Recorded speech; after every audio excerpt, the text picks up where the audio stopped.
and welcome to another video. So today, since it's the beginning of National Poetry Month, I'm going to be reading to you a few poems that I've written in my two creative writing classes. I'm actually going to read them in the order in which I wrote them. One poem was Creative Writing 1, and two poems were from Creative Writing 2. So let's just get right into it.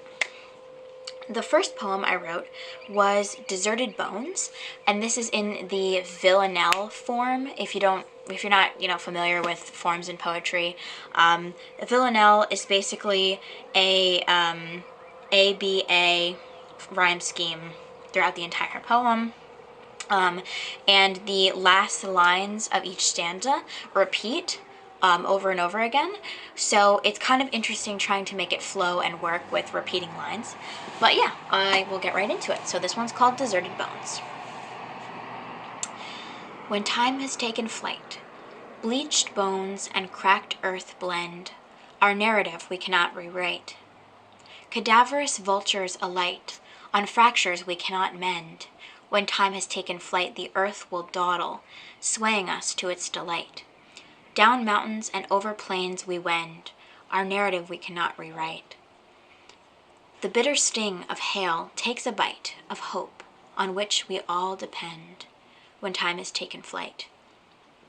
Here where plants are consumed by fire or blight, the maturation of our thoughts can never be penned, our narrative we cannot rewrite. The tally of our fortunes will fade into the night. Reduced to ash we will ascend when time has taken flight. Our narrative we cannot rewrite. So yeah, that's a villanelle that I wrote. I'm not going to go into too much detail about what that one means because I think it's more fun to kind of let people interpret it differently. It was really fun getting that workshopped in my creative writing class and hearing all the different interpretations.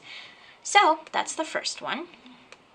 And the next one I read was the first poem I wrote in Creative Writing 2. So that one is called Repossession. Roots shoot down through her heels, planting beginnings of gnarled and knotty bark, playing with supple moss. Brushstrokes of branches chafing abreast, all tawny viridescent painting.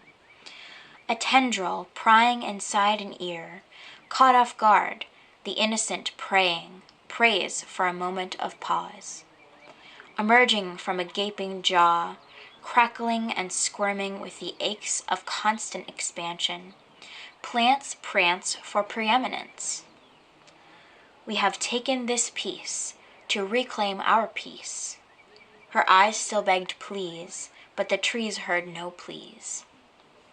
So I do a lot of wordplay there, and if you weren't able to tell, the words kind of mean different things depending on how they're spelled. So this one might be slightly hard to understand if you're just hearing it, but yeah, I did a lot of wordplay, and I had a lot of fun making this one. It's an interesting form. I kind of play with space on the page. So here I kind of have a format going, and then I move over to this part for the last section of the poem.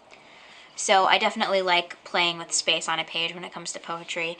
And that one is really about the way that we've as humans, the way that we've affected nature.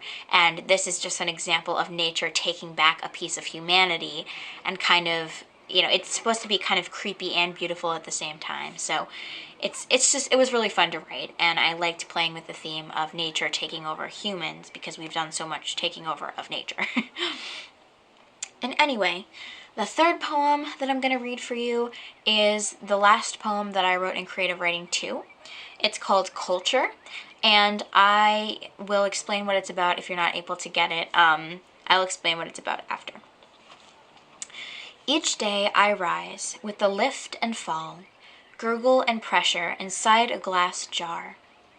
A lifted lid presents a tang of yeast, backed by a melody of alcohol. On a creamy wet surface, a bubble pops as if to greet me, good morning. A soft hum flutters around the kitchen, and I croon to my jar as I feed its wide open mouth. The contents settle, the center dips, an inverted arch like a smile. When I mix and fold the wild culture into a soft brown dough, my knuckles punch through history. In a pastoral vision, my hand rests on a warm lump of dough beside the butter churn. The mill's steady grind and thump, a metronome to my carefully composed kneading. Outside the cabin, grain moves like a golden mirage. A scythe stands in the barn. 2 round loaves, split in cross-hatched pockets of steam, kept warm in a basket, rest in the center of the family table, the bedrock of culture. So this is about the way that I get when I'm baking sourdough bread. I get this feeling that I'm connected to all of humanity and all of history because of the history of sourdough bread and the history of baking. And sourdough starters have gone back. That was something that was discovered in ancient Egyptian times. So I definitely feel like I'm a part of history when I bake bread. So anyway, those were a few poems that I've written in creative writing classes at my college. I hope you really enjoyed that, this little reading, and stay tuned for more poetry content because it's Poetry Month, so definitely got to do more poetry content. But thank you so much for watching, stay healthy, and I'll talk to you later. Bye!